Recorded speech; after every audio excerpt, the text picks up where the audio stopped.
პირველი დებატი რამდენიმე წლიანი პაუზის შემდეგ. დებატები ეს არის დემოკრატიისთვის აუცილებელი შემადგენელი ნაწილი. ვინ იქნებიან ერთმანეთის პირისპირ რუსთავიორის სტუდიაში. არ არის ეს დებატი მე მაგას ვამბობ. ყველაფერი წარმოგვედგინა, მაგრამ აი ესეთი ფორმატით ვერ წარმოგვედგინა. გახარიას პარტიის შეცვლილი პოზიცია და უარი დებატებზე. მიზეზ დოსმარილი აკლია, ეს არის ზუსტად აი ამ უარზე, რაც შეიძლება ითქვას გახარიას პარტიასთან. შეხვედრები განათლების რეფორმაზე. რექტორატმა ადმინისტრაციამ წარმოადგინა თავისი მოსაზრებები, რა არის ამაში დადებითი მხარე, ჩვენ რაც ხედავთ უარყოფით მხარეს. რატომ დადგა დღის წესრიგში ორი სახელმწიფო უნივერსიტეტის გაერთიანება და ვინ აპროტესტებს? საქართველოს ტექნიკური უნივერსიტეტი აღარ იარსებებს. ჩემთვის არის ეს პრობლემა. ხართ ესეო სტუდენტი?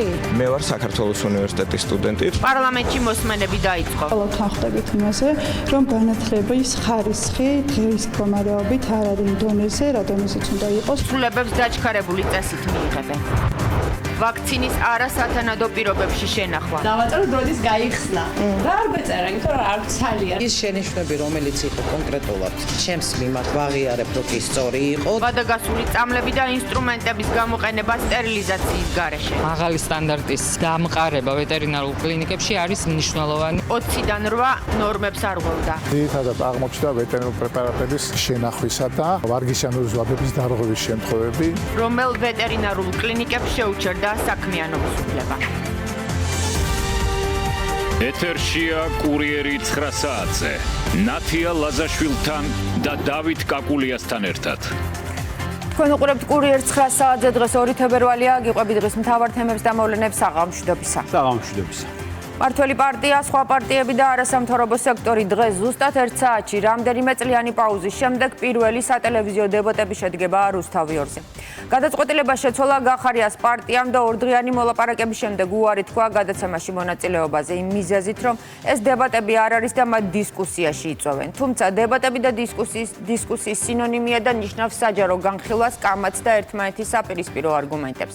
თან ამბობენ, რომ დებატები დემოკრატიის განუყოფელი ნაწილია, მზად არიან დისკუსიისთვის და ამიტომაც შევიდნენ პარლამენტში და თან არ მოსწონთ სხვა პარტიების მონაწილეობა და მხოლოდ ქართულ ოცნებასთან პირისპირ დასხდომას ითხოვენ. ქართული ოცნება კი აცხადებს, რომ გიორგი გახარიას პარტია დებატებს გაექცა ისევე როგორც მისი ლიდერი გაიქცა თავის დროზე. საზღვარგარეთ ეჭვი იმაზეცაა, რომ ყოფილი პრემიერის პოლიტიკურმა გუნდმა მითითებები მიიღო ქვეყნის ფარგლებს გარეთ და ახლა მიზეზად იმასაც ასახელებს, რომ დისკუსიაში მონაწილეობას სხვაებიც იღებენ. გახარიას უარი რუსთავიორის დებატებზე არ იმოქმედებს. დღეს ზუსტად 10 საათზე არხის სტუდიაში იქნებიან შალვა პაპუაშვილი, იაგო ხვიჩია, სოზარ სუბარი, კოტე ჟღენტი და ნინო ჩხობაძე. დებატებს მოდერაციას რეზო ჭეჭინაძე გაუწევს. ექს-პრემიერის პარტიამ თავად თქვა უარი ისეთ საჯარო პლატფორმაზე, საიდანაც შეეძლო ასეულობით 1000 ადამიანისთვის გაეზიარებინა თავისი მოსაზრებები. თუმცა ეს მათთვის პირველი არ არის პარლამენტშიც 1 წლის დაგვიანებით შევიდნენ. ქეთი ზანთარაია განაგრძობს საუბარს ამ თემაზე. მრავალწლიანი პაუზის შემდეგ ზუსტად 1 საათში რუსთავიორი ეთერს უთმობს პოლიტიკურ დებატებს. კურიერის დასრულებისთანავე ამ სტუდიაში შეიკრიბებიან განსხვავებული პოლიტიკური შეხედულებების მქონე ფიგურები.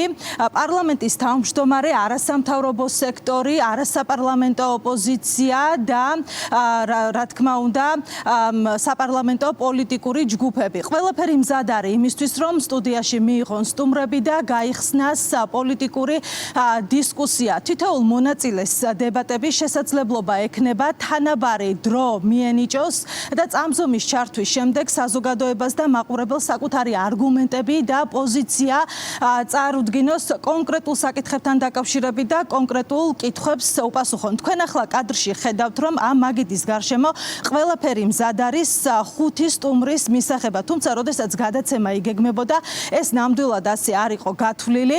აქ უნდა ყოფილიყო ერთ-ერთი მონაწილე დებატების გიორგი გახარიას გუნდის წარმომადგენლები. თუმცა ამ დებატების დაგეგმვის დროს დაახლოებით 2 დღის განმავლობაში ცდილობდნენ კომუნიკაციას გადაცემის გუნდის წარმომადგენლები, რომ მათგან მიეღოთ თანხმობა. თუმცა ამ დებატების გამართვამდე რამდენიმე საათით ადრე ცნობილი გახდა, რომ ექს-პრემიერის გუნდის წევრები უარს ამბობენ დებატებში მონაწილეობაზე და აქ გასათვალისწინებელი არის ის, რომ როდესაც გაჟღერდა ზოგადად დებატების აუცილებლობის ინიციატივა, მას შემდეგ ჩვენ არაერთხელ მოვისმინეთ გიორგი გახარიას გუნდის წევრების პოზიცია იმასთან დაკავშირებით, რომ დებატები არის მნიშვნელოვანი, რომ მათთვის არ ქონდა მნიშვნელობა არც ფორმატს და წინაპირობების გარეშე მზად იყვნენ დებატებში და დისკუსიაში მიეღოთ მონაწილეობა, თუმცა როგორც უკვე გითხარით, ეს დებატები დღეს მათ გარეშე ჩაივლის, ვინაიდან მათ ამ დებატებში მონაწილეობისთვის კონკრეტული წინაპირობები აქვთ.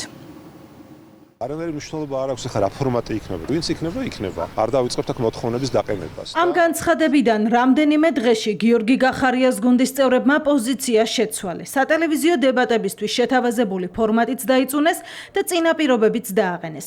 რუსთავიორის გუნდი საპარლამენტო ოპოზიციის ამ ნაწილთან ორდღიან მოლაპარაკებებს აწარმოებდა. ტელედებატების ეთერში გასვლამდე რამდენიმე საათით ადრე კი გახარიას პარტიამ გადაცემაში მონაწილეობაზე უარი განაცხადა. ერთ-ერთზე ნებისმიერ ტელევიზიაში მზად ვართ ნებისმიერ საკითხზე. ჩვენი მოქალაქეებისთვის აქტუალურ ნებისმიერ საკითხზე ვედებატოთ ოცნებას. ვერც წარმოგვედგინა, რომ ამ ფორმატზე იქნებოდა საუბარი. ყველაფერი წარმოგვედგინა, მაგრამ აი ესეთი ფორმატიც ვერ წარმოგვედგინა რა. რა შეუკვეთე, რა ჩამოვიდა არის ეს სინამდვილეში. შეუძლებელია 7 კაციანი დებატი, როდესაც ყველას თავისი გამოყოფილი ფიქსირებული დრო აქვს, ხო? პოლიტიკური დისკუსიიდან გაქცევაა მართველი პარტიისთვის პოლიტიკურ დებატებში მონაწილეობაზე უარი.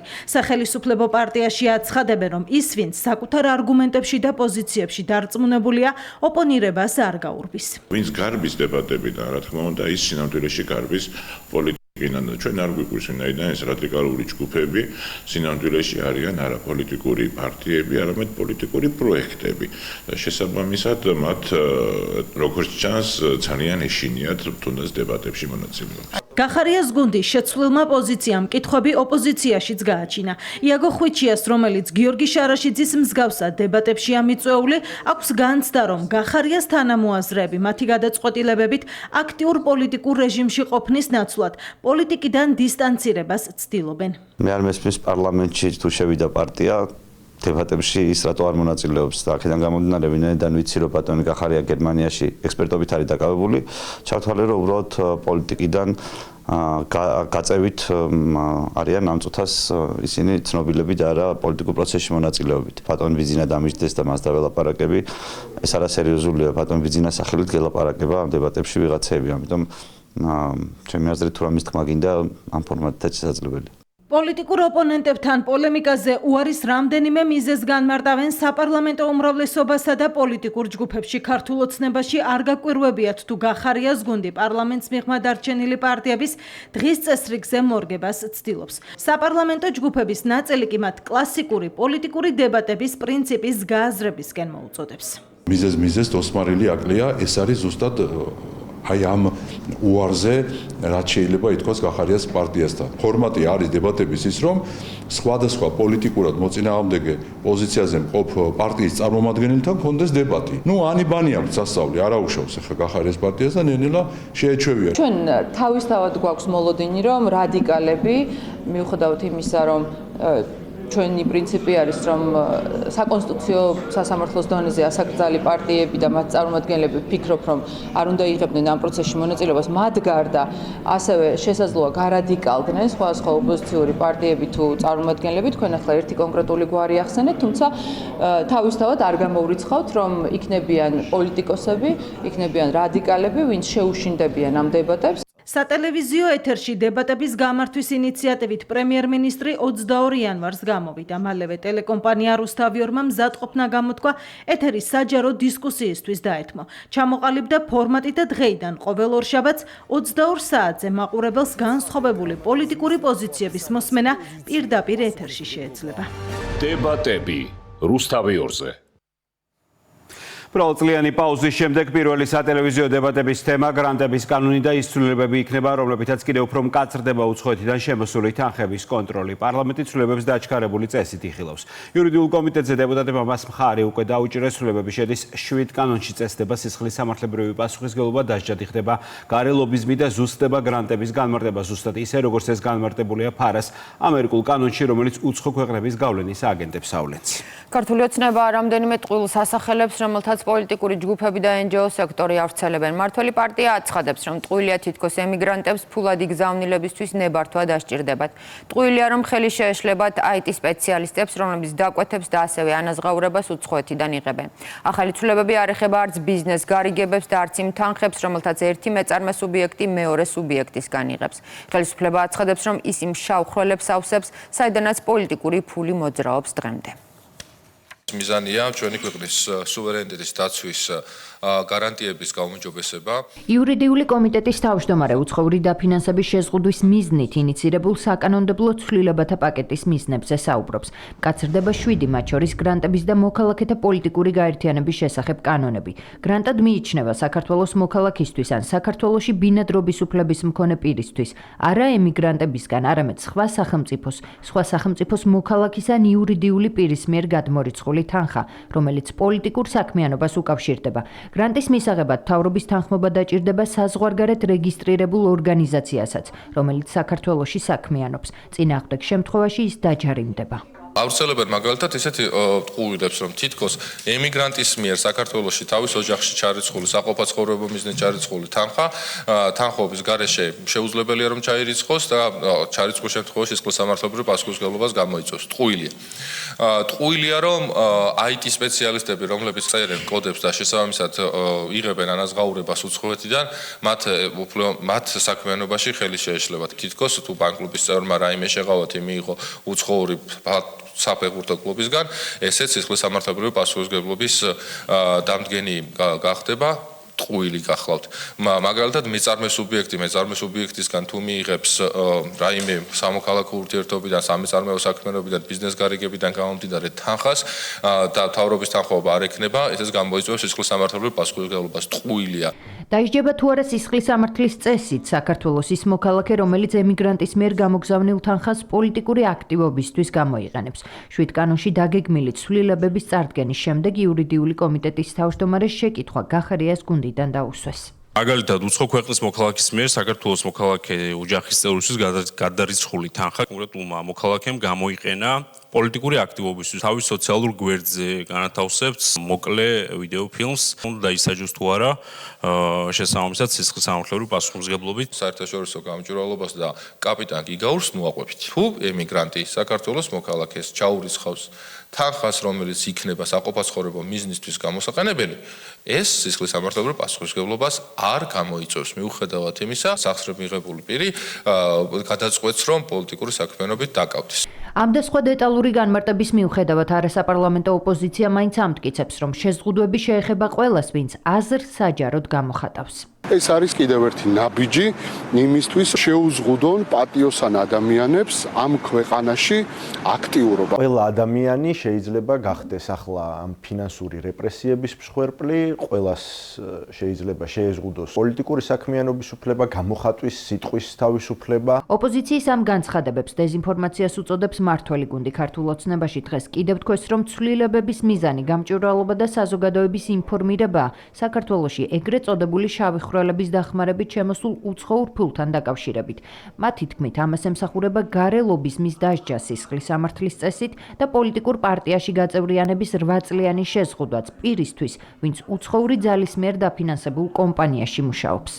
დაშვება არ არის იმ ეგრეთ წოდებულ გრანტზე, რომელიც წარმოადგენს შავ ფულს, რაზედაც მარტა კოსი ლაპარაკობს და ამბობს, როგორ მოძებნოთ გზა, რომ შავი თანხმული შევიტანოთ საქართველოში. ნახეთ, რომ რადიკალური ჯგუფების წარმომადგენლები როგორც ცდილობენ, რომ აუარონ კანონს იმისთვის, რომ დაფინანსება მიიღონ და ეს დაფინანსება მოახმარონ იმ საქმიანობას, რომლის შესახებაც ძალიან ეშინიათ, რომ საზოგადოებას ამოწურავ ინფორმაცია ჰქონდეს. საკანონმდებლო ცვლილებათა პაკეტი იურიდიულმა კომიტეტმა პირველი მოსმენით და ერთი შესწორებით დაამტკიცა. თუ მეწარმე იურიდიული პირი პოლიტიკური აქტივობის შემთხვევაში მხოლოდ ადმინისტრაციული წესით ჯარიმდებოდა, ცვლილების თანახმად კანონის მეორედ დარღვევის შემთხვევაში სისხლისამართლებრივი პასუხისმგებლობა დაეკისრება.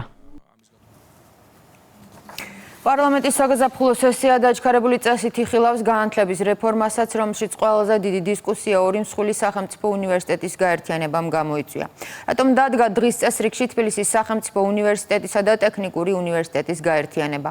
მსხვილი უმაღლესი სასწავლებელი და მრავალპროფილური უნივერსიტეტის უპირატესობა მსოფლიო ბაზრის მოთხოვნად მათ დაადასტურა და იმანაც, რომ სწორედ ასეთი უნივერსიტეტებიდან გადადის ცოდნა ეკონომიკაში. ვინ აპროტესტებს? პოლიტიკური აქტივისტების გარდა კითხვები აქვს სტუდენტთა ნაწილს და პროფესორ მასწავლებლებსაც, ამიტომ შეხვედრებს განათლების სამინისტროსთან ერთად რექტორებიც ატარებენ. უმეტესობა თან ხვდება, რომ საქართველოში განათლება ერთ-ერთი ყველაზე დიდი გამოწვევა და რეფორმა აუცილებელია იმისთვის, რომ ქვეყანა კონკურენტუნდარიანი გახდეს. ხელისუფლება თვლის, რომ ერთი მსხვილი რეგიონული ცენტრი შექმნა ხარისხის გარანტიას იძლევა. ინტერდისციპლინარული განათლება კი ახლა ყველაზე მეტად ფასობს გლობალურ ბაზარზე. ახალი საკანონმდებლო ინიციატივა რეალურად ბევრად უფრო მასშტაბურია, ვიდრე ორი უნივერსიტეტის გაერთიანება და ის ეხება ყველა უმაღლეს სასწავლებელს, ასევე საშუალო სკოლებს. საპარლამენტო უმრავლესობა ამბობს, რომ ახლა პოლიტიკური სპეკულაციების დრო არ არის და რეფორმის გატარებას მხარს საზოგადოების დიდი ნაწილი უჭერს. საქართველოს ტექნიკური უნივერსიტეტი აღარ იარსებებს, აღარც ლოგო, აღარც სახელი. მას დაერქმება TSO და ჩემთვის არის ეს პრობლემა. თქვენ ხართ TSO სტუდენტი? მე ვარ საქართველოს უნივერსიტეტის სტუდენტი. გიული ალასანიას უნივერსიტეტის სტუდენტი თბილისის სახელმწიფო უნივერსიტეტთან დღეს განათლების რეფორმის გასაპროტესტებლად მივიდა. ლუკა თეთრაძე ერთ-ერთია იმ აქტივისტებს შორის, რომლებიც ოპოზიციურ პარტიებს წარმოადგენენ. არაერთი მცდელობის მიუხედავად კურიერის კითხვებს, აუცილებელია თუ არა განათლების სისტემაში რეფორმა, კონკრეტული პასუხი ვერავინ გასცა. მე ვარ საქართველოს უნივერსიტეტის სტუდენტი, თუმცა TSO-ს ბედი, როგორც საქართველოს ტექნიკური უნივერსიტეტის ბედი და ზოგადად ყველა უნივერსიტეტის ბედი, ჩემთვის მნიშვნელოვანი. რეფორმა საჭირო არის, მაგრამ რა ფორმით იქნება რეფორმა გატარებული და რა შედეგებს მოიტანს, მაგას უფრო გრძელვადიანი გათვლა და ფრთხილი მუშაობა ჭირდება ჩემი აზრით. რა არის პრობლემა? თქვენ პრობლემას რა შეხედავთ? სტუდენტების ნაწილის დღევანდელი შეკრება პირველი კორპუსის ეზოში ხანმოკლე გამოდგა. სულ მალე რექტორთან შეხვედრა დაიწყო და აქციის მონაწილეებმაც ჯაბა სამუშიასთან გადაინაცვლეს.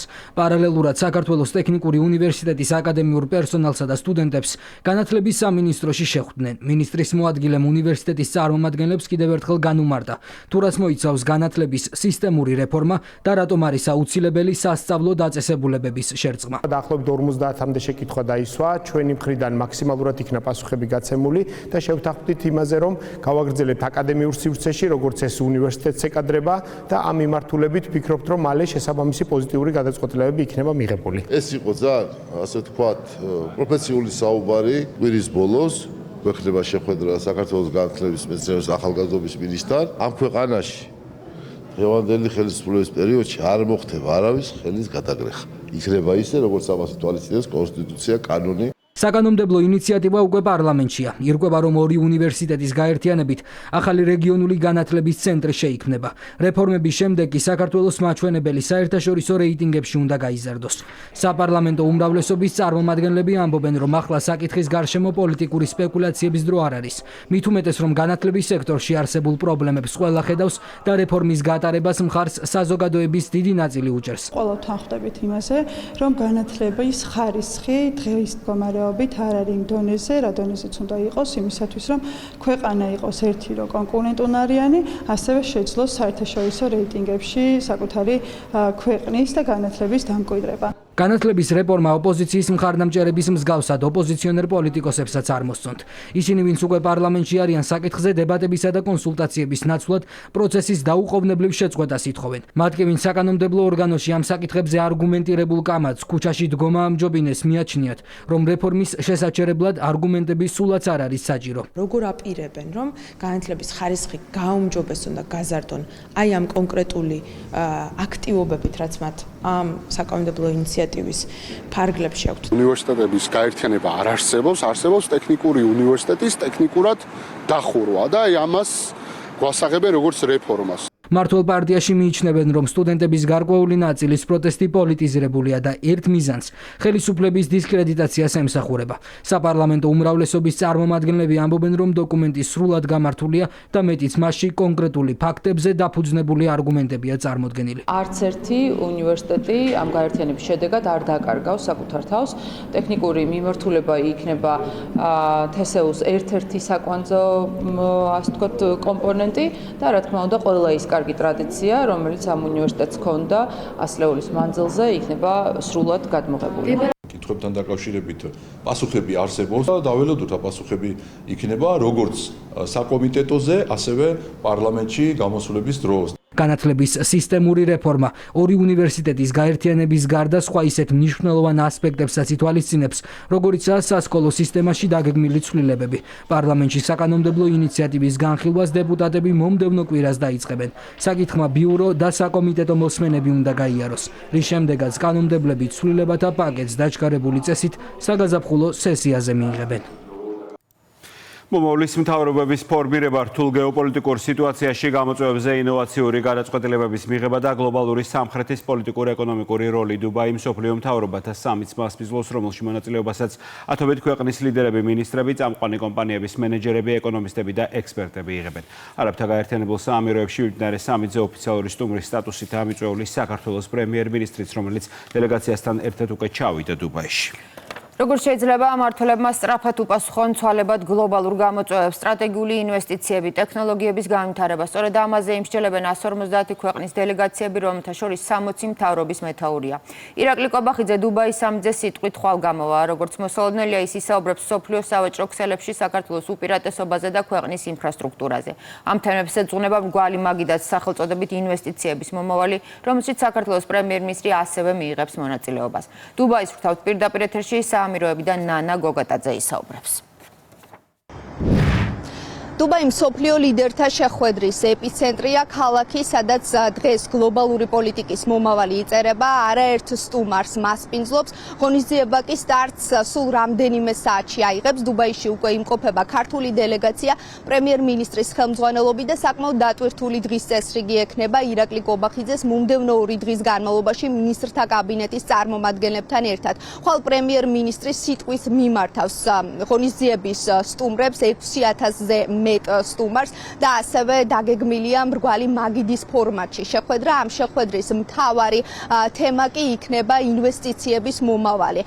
მსოფლიო მთავრობათა სამიტი მნიშვნელოვანი პლატფორმაა საქართველოსთვის, ვინაიდან ქართულ მხარეს ეძლევა შესაძლებლობა, რომ არაერთი ქვეყნის წარმომადგენელს პოლიტიკოს შეხვდეს, თუმცა არა მხოლოდ პოლიტიკურ ჭრილში, ეკონომიკურ ჭრილშიც, ვინაიდან და რადგანაც ამ ღონისძიებაში მონაწილეობას იღებს არა მხოლოდ მთავრობის მეთაურები, არამედ საერთაშორისო ორგანიზაციებისა და წამყვანი ბიზნეს სექტორის წარმომადგენლები, რაც იმას ნიშნავს, რომ ქართულ მხარეს შესაძლებლობა ექნება, რომ საქართველოს საინვესტიციო პოტენციალზეც ისაუბროს.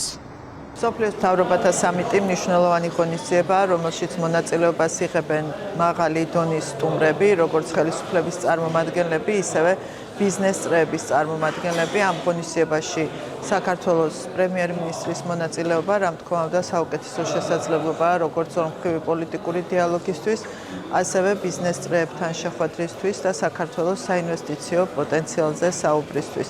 მონაწილეობას პრემიერ-მინისტრი რამდენიმე ღონისძიებაში მიიღებს ამ სამიტის ფარგლებში, გვექნება ორმხრივი შეხვედრებიც, როგორც სხვადასხვა სახელმწიფოების ლიდერებთან, ასევე ბიზნეს წრეების წარმომადგენლებთან. ეს არის საერთაშორისო პლატფორმა, რომელიც შესაძლებლობას გვაძლევს საერთაშორისო თანამეგობრობას გაუზიაროთ ჩვენი მიღწევები, ასევე ვისაუბროთ იმ გამოწვევებზე, რომელიც დღეს როგორც ჩვენი ქვეყნის, ასევე საერთაშორისო თანამეგობრობის წინაშე დგას. ჩვენ გვექნება რამოდენიმე დღის განმავლობაში შესაძლებლობა, როგორც ორმხრივი, ასევე მრავალმხრივი შეხვედრები გავმართოთ სხვადასხვა სახელმწიფოების მთავრობების წარმომადგენლებთან, სადაც მათ გაუზიარებთ ჩვენს გამოცდილებას, ასევე ვისაუბრებთ იმ გამოწვევებზე, რომელიც დღეს არის თანამედროვე მსოფლიოს წინაშე. 150 ქვეყანა და 6000-ზე მეტი სტუმარი მსოფლიო მთავრობათა სამიტი სულ რამდენიმე საათში დაიწყება. ხვალვე ამ ღონისძიების ფარგლებში შეკრებილ სტუმრებს სიტყვით მიმართავს მთავრობის მეთაური, რის შემდგომაც ქართულ დელეგაციას დაგეგმილი აქვს არაერთი ორმხრივი და მრავალმხრივი შეხვედრა. მადლობა პრემიერ-მინისტრის ვიზიტზე და მთავრობათა სამიტზე დუბაიდან ნანა გოგატაძე საუბრობდა. რატომ რეგისტრირდებიან ქართული NGO-ები და მედიის ნაწილი ესტონეთში? ეს არის მთავარი კითხვა და არა ის დანგრეული შენობის მისამართზე გააფორმებეს საკუთარ ორგანიზაციას თუ ტალინის კრეატიულ კვარტალში. ბალტიის ქვეყანა მათ ადგილი რკინიგზის სადგურთან ყოფილ ინდუსტრიულ ზონაში გამოუყო. ამას თავად ეს ქართული სუბიექტები აცხადებენ და ფაქტობრივად ადასტურებენ, რომ საზღვარგარეთ დარეგისტრირდნენ. ქართული ოცნება დარწმუნებულია, რომ ბალტიის ქვეყნებში მისამართების გადატანა იმ სქემის ნაწილია, რომლითაც საქართველოში ფული კანონის გვერდისავლით უნდა შემოვიდეს. კარგია ბჭყალებში იმისთვის რომ აღიარეს რომ დიახ უცხოეთში დარეგისტრირდნენ. აღიარება გურამ მაჭარაშვილისთვის გელამ თიბლიშვილის ის Facebook სტატუსი გახდა, რომლითაც ონლაინ გამოცემის რედაქტორმა სადა დაემტკიცებინა, რომ ქართული ორგანიზაციები ესტონეთში არა დაანგრეულ და მიტოვებულ, არამედ კომპანიებისთვის შესაფერის შენობაში არიან დარეგისტრირებული. სრულიად განსხვავებული სურათია დოკუმენტაციაში. ოფიციალურ ვებგვერდზე მითითებული მონაცემების მიხედვით, საერთაშორისო გამჭვირვალობის ოფისს სწორედ ეს კედლები წარმოადგენს. ეს ის ხალხია, შევახსენოთ საზოგადოებას, რომელიც თავს იკალავდა იმისთვის, რომ კანონი არ მიიღოთ ისეთი, რომ მე დამერქოს უცხოური აგენტიო. ეხლა თავისი ნებით წავიდნენ და თავისი ნებით დარეგისტრირდნენ უცხოეთში. ამავდროულად, როცა შენ აღიარებ, რომ ეს დაანგრეული შენობა კი არა, უფრო შედარებით ნაკლებად დაანგრეულ შენობაში ვარ რეგისტრირებული ბალტიისპირა ქვეყანაში. უკვე ნიშნავს იმას, რომ აღიარებით ჩვენებას იძლევი იმასთან დაკავშირებით, რომ მონაწილე ხარ აი ამ შავი ფულის შემოსulis ქართულ პოლიტიკაში. ადრესატი NGO-ები ისევ დუმილს ირჩევენ. ისინი კურიერის სატელეფონო ზარებს არ პასუხობენ. სამოქალაქო ორგანიზაციების მხრიდან გადაარჩინონ საკუთარი ორგანიზაცია. არის ნამდვილი გმირობა. მიხეილ სააკაშვილის გუნდისგან გმირად გამოცხადებულ NGO-ებთან და მედია ორგანიზაციებთან კითხვები აქვს გახარიას პარტიას. ექს-პრეზიდენტის გუნდი კი ფიქტიურად ესტონეთში და ფაქტიურად საქართველოში ორგანიზაციების მუშაობაში პრობლემას ვერ ხედავს. მათ გამონახეს საკუთარი ორგანიზაციის გადასარჩენად გზა და ეს გზა იყო სწორედ ესტონეთის ეს გადარეგისტრირება ესტონეთის კონკრეტულ ლოკაციებზე. და რა თქმა უნდა ამაში პრობლემას ჩვენ ვერ ვხედავთ. კონკრეტულად ამ ორგანიზაციებს ვინც არიან დარეგისტრირებული, არ ვიცი მე კონკრეტულად ვინ არის დარეგისტრირებული, სად არის დარეგისტრირებული, უნდა ვკითხოთ მათ უშუალოდ აღსაგანმარტება, რა მიზნით და რა მიზეზით მოხდა მათი ორგანიზაციების სხვა ქვეყნებში დარეგისტრირება. კითხვები არ აქვს ქართულ ოცნებას. მმართველი გუნდი ყალბუცხოვურ ორგანიზაციებსა და იმ გზებზე საუბრობს, რომლითაც ევროპელი ბიუროკრატები მათგან მართული NGO-ებისთვის კანონის გვერდის ავლით ფულის მიწოდებას ცდილობენ. ეს ორგანიზაციებსაც ყველაზე მეტი ქონდათ პრეტენზია გამჭვირვალობაზე, სამოქალაქო საზოგადოებაზე. აღმოჩნდა, რომ ისინი გახდნენ და არიან უკვე ესტონური კომპანიები, ესტონური მედიები, ესტონური არასამთავრობო ორგანიზაციები და არა ქართული ორგანიზაციები. ერთ-ერთი მიზეზის გამო რა თავი აერიდებინათ კანონის ჩანაწერისთვის. პირდაპირ უცხოური ძალად გვევლინებიან და იმ მავნებლობებს, რომელსაც აქამდე ქართული NGO-ს სახელით ანხორციელებდნენ, ახლა ამ შემთხვევაში ესტონეთში რეგისტრირებული ორგანიზაციებით განახორციელებენ, რაც შეეხება თავად იმ ოფისს, თავისთავად ეს ნამდვილად სიმბოლური იყო, რომ ეს ნანგრევი იყო რეგისტრირებული ისეთი მავნებლური ორგანიზაციის მისამართად, როგორიც არის საერთაშორისო გამჭვირვალობა.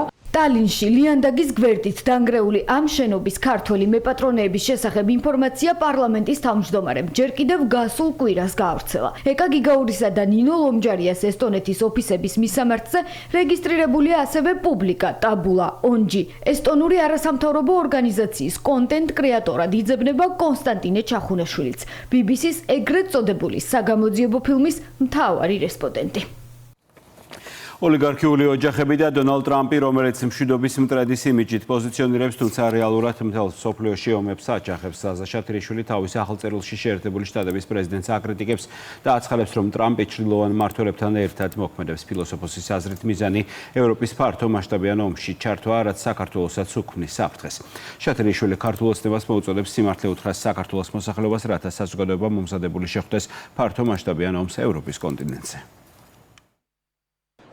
რა როლი აქვს დონალდ ტრამპს გაცხადებული სამშვიდობო პოლიტიკის მიღმა? ზაზა შათრიშვილი მიმდინარე გეოპოლიტიკურ პროცესებზე მორიგ ვრცელ წერილს აქვეყნებს, რომელსაც ამერიკის პრეზიდენტის ქმედებების შეფასებით იწყებს. მშვიდობის მტრედი თუ ომის გამჩაღებელი, ფილოსოფოსის საკითხს ასე ხისტად სვამს და კონკრეტულ ფაქტებზე დაყრდნობით წერს, რომ ტრამპი ომის ინიციატორ ლიდერად უფრო იკვეთება, ვიდრე ფიგურად, რომელიც კონფლიქტებს აგვარებს. მიუხედავად იმისა, რომ თავად საპირისპიროს ამტკიცებს. რატომ ვერ შესრულდა 24 საათში უკრაინაში ომის დასრულების დაპირება? შათრიშვილი ამას ოლიგარქიული ოჯახების ინტერესებით ხსნის. ფილოსოფოსი წერს, რომ გლობალური ძალების ამოცანა ახლა ახალი ომის დაწყებას უკავშირდება, რომელშიც ევროპა სრულად ჩაერთვება და რომლისგანაც ამერიკა სრულად დისტანცირდება, ფორმალური პასუხისმგებლობების ჩათვლით. ფაქტია, რომ დონალდ ტრამპი დღეს ომის პარტიის მთავარი წარმომადგენელია. ფაქტია, რომ ის პირდაპირ ახალისებს ძალადობას და უკანონობას. ფაქტია, რომ მან სრულიად გააუფასურა საერთაშორისო სამართალი. ფაქტია, რომ მან და მის უკანმდგომმა ძალებმა ზოგან ხელოვნურად გააღვივეს ან გამოიგონეს ახალი კონფლიქტი, ზოგან არსებულ კონფლიქტებზე დაასხეს ცეცხლზე ნავთი, ზოგან კი უკვე დასრულებული კონფლიქტების დასრულება მიიწერეს დამსახურებად. ფაქტი ერთია, იმდენად კარგად დაალაგეს ოლიგარქიულმა ოჯახებმა ეს ომი, იმდენად კარგი კოორდინაცია აქვთ როგორც უკრაინასთან, ასევე რუსეთთან, იმდენად კარგი ილუზია შექმნეს თითქოს და ბუნებრივი დაპირისპირების, მადა გაეზარდათ და ახლა ამ ომში აუცილებლად ჩართავენ ევროპას. ოღონდ როგორც ვთქვი, მხოლოდ მას შემდეგ, რაც ამერიკის შეერთებულ შტატებს გვერდზე გაწევენ და სრულად ჩამოაშორებენ ფორმალურ პასუხისმგებლობებს. ხელისუფლების მაღალჩინოსნებმა კარგად იციან რეალობა, წერს ანალიტიკური წერილის ბოლოს ფილოსოფოსი, რომელიც ქართულ ოცნებას მიმართავს და მოუწოდებს საზოგადოების ინფორმირებისკენ ევროპის ფართომასშტაბიან ომში ჩართვისა და ყველა შესაძლო საფრთხის შესახებ. ხელისუფლება ვალდებულია გაითვალისწინოს ყველა მოსაზრება, რომელიც კონკრეტულ ვითარებას აღწერს. ვითარების აღწერაში ეთანხმებიან, თუმცა პოლიტიკური შეფასებებისგან თავს იკავებენ. ქართულ ოცნებაში ამბობენ, რომ ფილოსოფოსის ანალიტიკა ხელისუფლების პრაგმატული პოლიტიკისგან განსხვავდება, იმის მიუხედავად, რომ წერილში ნახსენები მოვლენები ფაქტებით დასტურდება. რომ არსებობენ ეს ოლიგარქიული ოჯახები, რომელსაც თავის ინტერესები გააჩნია მსოფლიოში, ფაქტია. დაპირისპირების შეჩერების დიდი სურვილი არ ჩანს. ამერიკის შეერთებული შტატების ახალი ადმინისტრაციის როლზე და მნიშვნელობაზე ჩვენი აზრები განსხვავდება ერთმანეთისაგან ყველა ფერში. ვერ დაეთანხმები, შეიძლება რაღაც საკითხები არსებობს, რომელიც მომავალში უფრო ნათელი გახდება. რაღაც საკითხები ხელისუფლების ოპონენტებისთვისაც ნათელია. მაგალითად ის, რომ მიმდინარე პროცესებში ევროპა პასიურ მდგომარეობაში აღმოჩნდა. ოპოზიციაში ამას ტრამპის ხისტ როლს უკავშირებენ და მისი სამშვიდობო პოლიტიკა მოსწონთ. კი, სოფლიო სჭირდება სოფლიო პოლიციელი და ჩვენ ვენესუელაში ვიხილეთ სოფლიო პოლიციელი. ამერიკის კონკრეტული ოპერაცია მოუწოდებ ევროპას რომ გააქტიურდეს. ევროპის როლი რა თქმა უნდა დიდია, ახლა ეს ომი, სისხლისღვრელი ომი მიმდინარეობს ევროპის კონტინენტზე და პირდაპირ უქმნის საფრთხეს ევროპულ უსაფრთხოებას. დადგება თუ არა საფრთხის წინაშე არა მხოლოდ ევროპული უსაფრთხოება, არამედ თავად ევროპა. ამაზე პოლიტიკოსები ჯერ არ საუბრობენ, მათ შორის არც ხალხის ძალა, რომელიც საქართველოს წინაშე არსებულ გამოწვევებზე პირველი საუბრობდა. ქართულ ოცნებაში ამბობენ, რომ მიმდინარე პროცესები არაერთ კითხვას აჩენს. პირველ რიგში კი სწორედ ამერიკასთან ურთიერთობის გადატვირთვის კონტექსტში. ვიანდება საქართველოსთან გადატვირთვის პოლიტიკის წარმოება და ის განცხადება, რაც ჩვენ დიდი ხანია გვაქვს გაკეთებული, რომ ჩვენ ვართ მზად მით უმეტეს ამ ღირებულებით ნაწილში ძალიან ბევრი საკითხის თანხმედრისა დროულად მოვახდინოთ გადატვირთვა ახალი ფურცლიდან, ეს არის ნამდვილად გასაკვირი. მკვეთრი განცხადებები 3 წლის წინაც იყო როგორც ამერიკის მაშინდელ ადმინისტრაციასთან, ისე ევრობიუროკრატიასთან, ეს ყველაფერი გამართდა. და გამომდინარე აქედან დღეს ახლა ფარდად ჩამოხსნილია ბევრ რამეზე და ამიტომ ჩვენ უკვე მომავალი გამოწვევებისთვისაც მათ შორის ვემზადებით. როგორ განვითარდება მოვლენები, ზაზა შათერიშვილი წინა ანალიტიკურ წერილში წერდა, რომ Deep State-ის რებრენდინგის გადამწყვეტი ფაზა ევროპის, როგორც ანგარიშგასაწევი აქტორის დასრულებისკენაა მიმართული, რაც შტატებთან მისი პარტნიორობის ჩამოშლას უკავშირდება. მიხეილ სააკაშვილი ჯეფრი ეშტეინის სკანდალურ ფაილებში საქართველოს ექს-პრეზიდენტის სახელი და გვარი, ამერიკელი ფინანსისტის სექსუალურ ტრაფიკინგსა და პედოფილიაში ბრალდებულის პირად დოკუმენტებში მას შემდეგ დღეს გამოჩნდა, რაც შეერთებული შტატების იუსტიციის დეპარტამენტმა მორიგი სერია გამოაქვეყნა. ეშტეინის ფაილებში სააკაშვილზე არსებული ინფორმაცია მცირეა, თუმცა დოკუმენტების ნაწილი დაშიფრულია. ამ ეტაპზე მიხეილ სააკაშვილის გვარი იკითხება მხოლოდ ერთ კონკრეტულ დოკუმენტში, რომელშიც ილუზიონისტი დეივიდ ბლეინი იხსენებს მის პროფესიულ კავშირს ყოფილ პრეზიდენტთან. ჩამონათვალშია სხვა ქვეყნების ლიდერებიც, რომლებისთვისაც წარმოდგენები გამართა, მათ შორის დიმიტრი მედვედევი და უკრაინის ყოფილი პრეზიდენტი ვიქტორ იანუკოვიჩი. ლუკა ჩანგელია გაეცნო ჯეფრი ეპშტეინის ფაილების ამ ნაწილს და დეტალებზე ის ახლა პირდაპირ ეთერში ისაუბრებს. დავით ნათია, საღამო მშვიდობის ამერიკის შეერთებული შტატების იუსტიციის დეპარტამენტის მიერ გავრცელებულ მასალებში არის დაახლოებით 150,000 ფოტო და 2,000 ვიდეო, რომელიც ასახავს იმ ბოჰემურწვეულებებს, რომელსაც ამერიკელი ფინანსისტი მის სხვადასხვა სასახლეებში მართავდა. რაც შეეხება უშუალოდ მსოფლიო ლიდერების ნაწილს და მათ კონტექსტს, ამ დოკუმენტებში ფიგურირებენ ისეთი ადამიანები, როგორებიც არიან მაგალითად შეერთებული შტატების მოქმედი პრეზიდენტი დონალდ ტრამპი, ასევე ყოფილი პრეზიდენტი ბილ კლინტონი და მილიარდერი ბილ გეიტსი, რომელიც ასევე სხვა წვეულებებზე დადიოდა ამ შემთხვევაში ეპშტეინთან. თუმცა რა არის აქ მაინც და მაინც საინტერესო, როგორც ამერიკის შეერთებული შტატების იუსტიციის დეპარტამენტი ამბობს და როგორც მანამდე გამოძიება ამტკიცებდა, ეს პირები ეჭვმიტანილები არიან არასრულწლოვანი გოგოების სისტემურ ექსპლუატაციაში, მათზე სექსუალურ ძალადობაში. საუბარი არის დაახლოებით 14 წლის ან უფრო მცირე ასაკის გოგოებზე, რომელთა მოსაყვანად სხვადასხვა წვეულებებზე, მაგალითად ეპშტეინი და მისი ახლოწრე, საკმაოდ სოლიდურ თანხებსაც კი იხდიდა. რაც შეეხება უშუალოდ მიხეილ სააკაშვილის ნაწილს, დოკუმენტს, რომელშიც ნახსენები არის საქართველოს ექს-პრეზიდენტი, უშუალოდ ეხება დეივიდ ბლეინს. ეს არის ილუზიონისტი, რომელიც საკმაოდ მაღალ ანაზღაურებადია და რომელიც სხვადასხვა წარმოდგენებს მართავს მსოფლიო ლიდერებისთვის, მათ შორის სხვათა შორის ერთ-ერთი არის ჯორჯ ბუში, ამერიკის შეერთებული შტატების პრეზიდენტი, მაშინ როდესაც სააკაშვილი ასევე პრეზიდენტის თანამდებობას იკავებდა საქართველოში. ჯერჯერობით უცნობია კიდევ რა კონტექსტით შეიძლება გამოვლინდეს ბრალდებული და მჟავრდებული სააკაშვილი ამ დოკუმენტებში, რადგანაც თვითონ იმ მასალაშიც კი, რომელიც გავრცელდა და რომელიც გასაჯარობდა, საკმაოდ დიდი ნაწილი იმ კონკრეტული დეტალებისა, რომელზეც დეივიდ ბლეინი ყურადღებას ამახვილებდა, არის უბრალოდ გამქრალი და გაშავებული, რაც მიანიშნებს იმაზე, რომ აქ შესაძლოა საკმაოდ სენსიტიური ინფორმაცია იყოს მოცემული. ჩემი სახელია დევიდ ბლეინი, მე ვარ მაგი, ილუზიონისტი და ექსტრემალური არტისტი. სახელი გავითქვი ჩემი გახმაურებული ექსტრემალური ნომრებით და აღიარება მოვიპოვე როგორც ქუჩის წარმოდგენებით, ისე მიკრომაგიის ნომრების შესრულებით. მქონია გამოსვლები მთელი მსოფლიოს მასშტაბით და დავამყარე რამდენიმე მსოფლიო რეკორდი.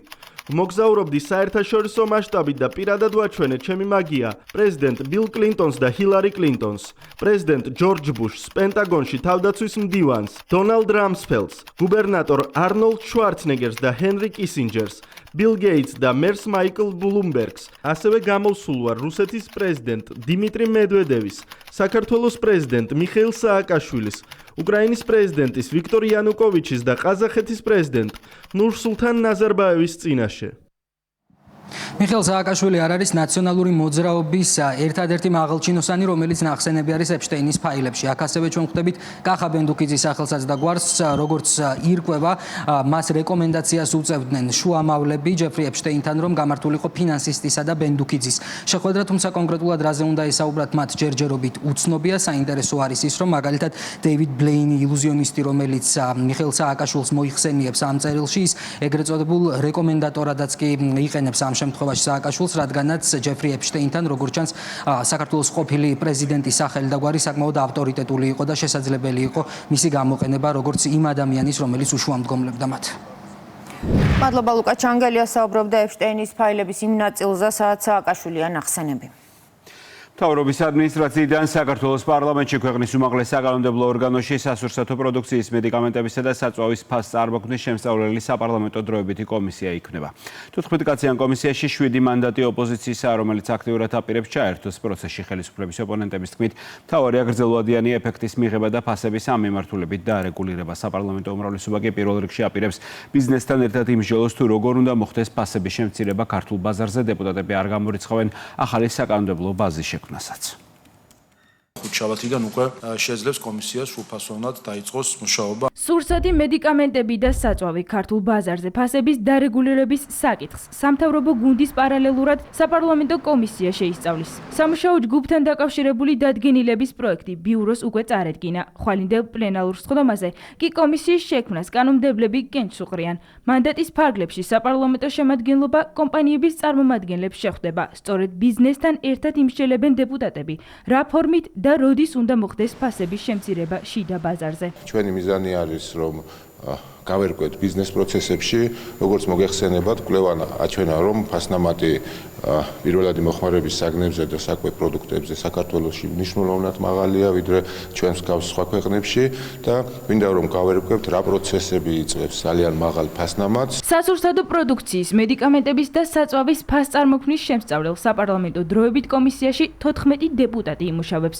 7 მანდატი ოპოზიციას, 7 კი ქართულ ოცნებას ექნება. სამუშაო პროცესში საპარლამენტო პოლიტიკური ჯგუფებით ჩაერთვებიან. აქ არა მარტო საშუალოვადიან და გრძელვადიან პერიოდზე უნდა ვიფიქროთ, არამედ უნდა ვიფიქროთ მოკლევადიან პერიოდზეც, იმიტომ რომ გადაიდგეს ისეთი ქმედითი ნაბიჯები, რომ რაც შეიძლება სწრაფად ჩვენმა საზოგადოებამ მიიღოს და იგრძნოს ეს სოციალური ეფექტი. ასეთთან მიმართებაში შედეგი შეიძლება უკვე აპრილის ბოლომდეც იყოს, რა თქმა უნდა, ბიზნესს ექნება სრული მხარდაჭერაც და თავად ბიზნესი აღიარებს, რომ არსებობს გარკვეული რესურსი, იმისაც რომ ფასების შემცირდეს, შემცირდეს პირველ რიგში სასურსათო პროდუქციაზე, პირველადი მოხმარების საგნებზე, რაც ძალიან მნიშვნელოვანია ჩვენი მოქალაქეებისთვის, ისევე როგორც არსებობს რესურსი როგორც წამლების, ასევე საწვავის მიმართულებით. ფასების დარეგულირების მიზნით ახალი საკანონმდებლო ბაზის შექმნას არ გამორიცხავენ საპარლამენტო უმრავლესობაში. მართულ გუნდში ამბობენ, რომ ინიციატივა, რომელიც სამომხმარებლო ფასების შემცირებას უკავშირდება, დროული და მოსახლეობისთვის სასიცოცხლო და აუცილებელია. ნამდვილად არის იმის სივრცე, რომ ფასების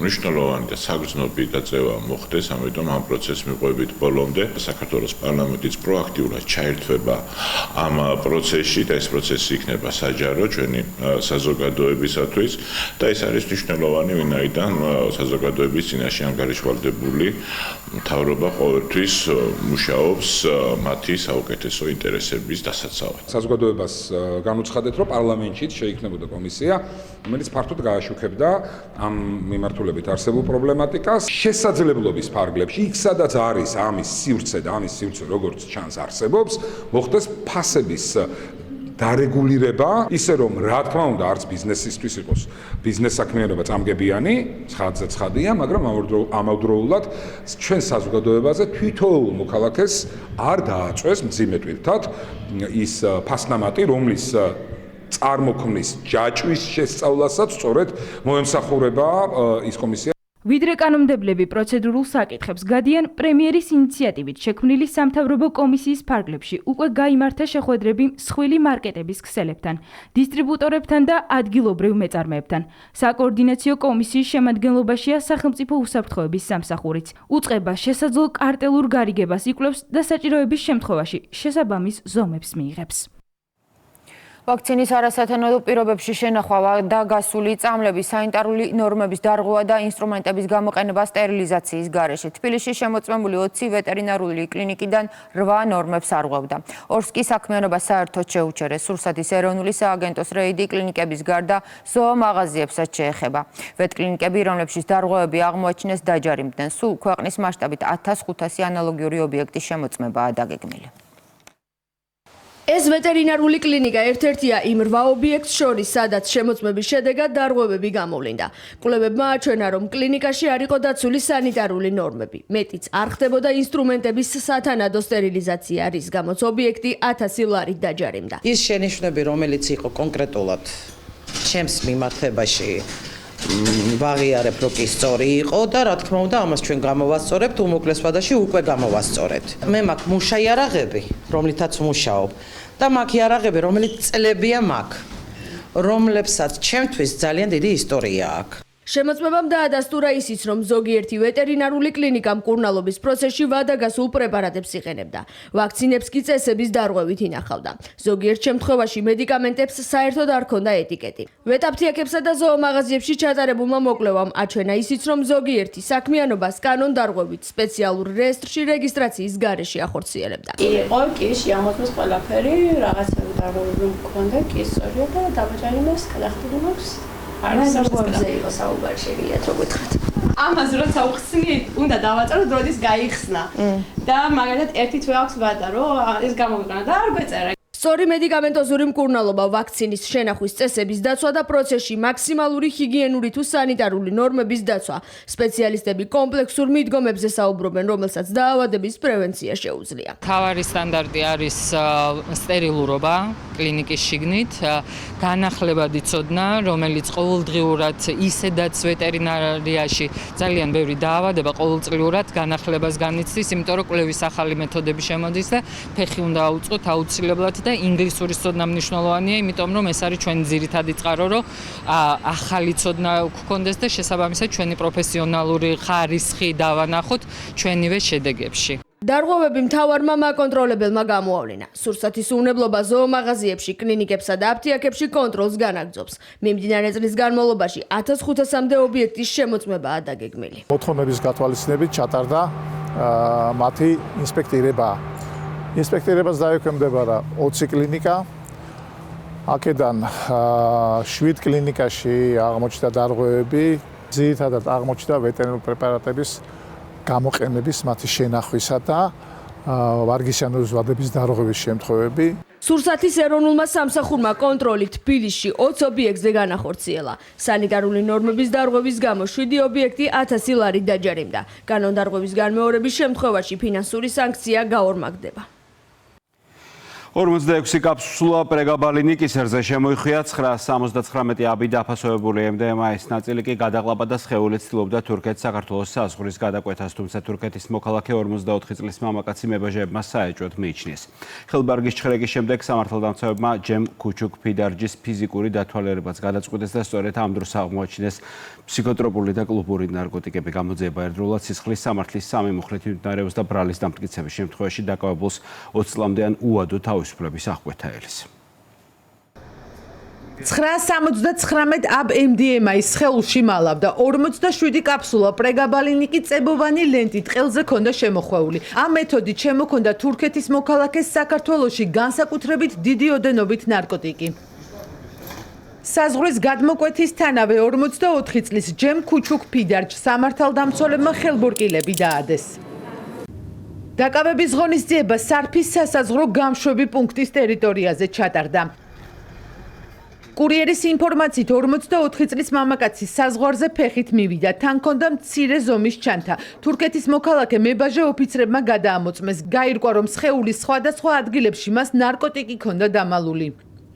დანაშაულის ფაქტზე ცენტრალური კრიმინალური პოლიციის თანამშრომლები მივიდნენ. 979 აბი MDMA და 47 კაფსულა პრეგაბალინი ნივთმტკიცების სახით ამოიღეს და თურქეთის მოქალაქე პოლიციის განყოფილებაში გადაიყვანეს.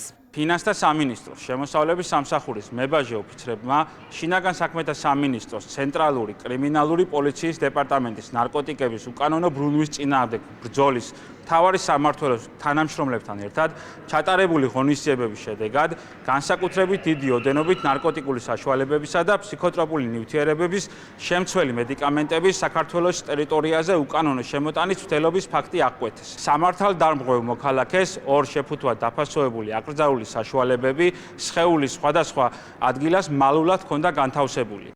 ნარკოდანაშაულის წინააღმდეგ ჩატარებული ღონისძიების დეტალებზე დღეს შინაგან საქმეთა სამინისტროში განცხადებაც გაკეთდა. შინაგან საქმეთა სამინისტროს თანამშრომლები 24 საათიან რეჟიმში განაგრძობენ ნარკოდანაშაულის წინააღმდეგ ბრძოლას. სამართალდამცავები მუშაობენ როგორც ნარკოტიკული ნივთიერებების გავრცელების, ასევე საქართველოში შემოტანისა და გატანის ფაქტებზე. სამართალდამცავებმა სასაზღვრო პუნქტ სარფის ტერიტორიაზე დააკავეს თურქეთის ერთი მოქალაქე, რომელსაც საქართველოში უკანონოდ შემოჰქონდა განსაკუთრებით დიდი ოდენობით ნარკოტიკული და ფსიქოტროპიული ნივთიერებები. პოლიციამ ბოლო პერიოდში არაერთი წარმატებული sapoliciო ღონისძიება ჩაატარა, რის შედეგადაც ამოღებულია განსაკუთრებით დიდი ოდენობით ნარკოტიკული ნივთიერებები და დაკავებულია ასეულობით ნარკოდამნაშავა. თურქეთის მოქალაქეს დანაშაულის დამტკიცების შემთხვევაში 20 წლამდე ან უვადო პატიმრობა ემუქრება. უცნობია აღიარებს თუ არა ის ბრალს. კურიერი მის ინტერესების დამცველს დაუკავშირდა, თუმცა ადვოკატმა დეტალებზე საუბარი არ ისურვა. გრემი დაჯილდოების 68-ვე ცერემონია და პირველი შემთხვევა ისტორიაში, როდესაც მთავარი ჯილდო მთლიანად უცხო ენაზე ესპანურად შესრულებული კომპოზიციების ალბომმა მიიღო. პუერტო-რიკოელმა რეპერმა ჯილდოს მიღებისას მუსიკაზე მეტი პოლიტიკაზე ისაუბრა, გააკრიტიკა დონალდ ტრამპის საიმიგრაციო და საბაჟო სამსახურის ქმედებები, რასაც დარბაზი ოვაციებით შეხვდა და ფეხზეც წამოუდგა. ლოს-ანჯელესში მიმდინარე დაჯილდოების ცერემონიაზე გრემის ტრიუმფატორი 38 წლის რეპერი კენდრიკ ლამარი გახდა, რომელიც 9 ნომინაციაზე იყო წარდგენილი და მათგან 5 აიღო. კენდრიკ ლამარი წლევანდელ გრემიზე აღებული ჯილდოებით ისტორიაში ყველაზე ტიტულოვანი რეპ მუსიკოსი გახდა. წლევანდელ გრემიზე კვლავ გაიბრძნა ლედი გაგამაც, რომელმაც 4 გრემი აიღო, მათ შორის საუკეთესო ვოკალური პოპ ალბომისთვის.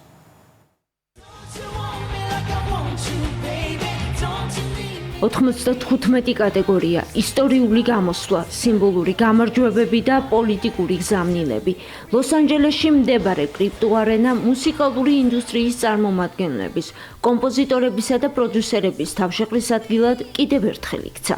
სტუმრების ნაწილი გულსაბნევს ატარებდა, რომელიც ქვეყანაში ანტისაიმიგრაციო რეიდების შეჩერებას ითხოვდა.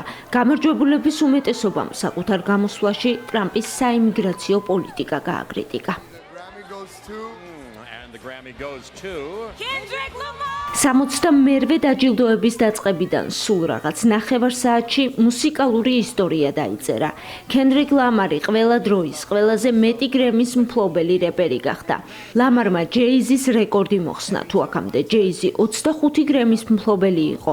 საღამოს ბოლოს კენდრიკ ლამარის ანგარიშზე 27 ჯილდო იყო. რეპერმა 5 ნომინაციაში გაიმარჯვა. Every time I tell you this. ეს ჰიპ-ჰოპია, როგორც ყოველთვის საკუთარ თავზე საუბარი არ გამომდის, სამაგიეროდ ჩემს სათქმელს მუსიკით ვამბობ. ჩემთვის დიდი პატივია დღეს აქ ყოფნა. წლის ჩანაწერის ტიტული კენდრიკ ლამართან ერთად ლუთერისთვის მიიღო სიზამ. მან სცენაზე გამოსვლის დროს მაყურებელს მოუწოდა არ დაკარგო იმედი მიუხედავად ქვეყნის რთული პოლიტიკური კლიმატისა. Bad Bunny debuterà საღამოს ტრიუმფატორი Bad Bunny გახდა. გრემის არსებობის 68 წლის განმავლობაში ეს პირველი შემთხვევაა, როდესაც ლათინოამერიკელმა არტისტმა წლის ალბომის კატეგორიაში გამარჯვება ესპანურენოვანი ალბომით მოიპოვა. ბანიმ ემოციურ გამოსვლაში ამერიკის შეერთებული შტატების საიმიგრაციო სამსახურიც გააკრიტიკა. სანამ ღმერთს მადლობას გადავუხდი, მანამდე საიმიგრაციო სამსახურს ვეთყვი, მოშორდეს.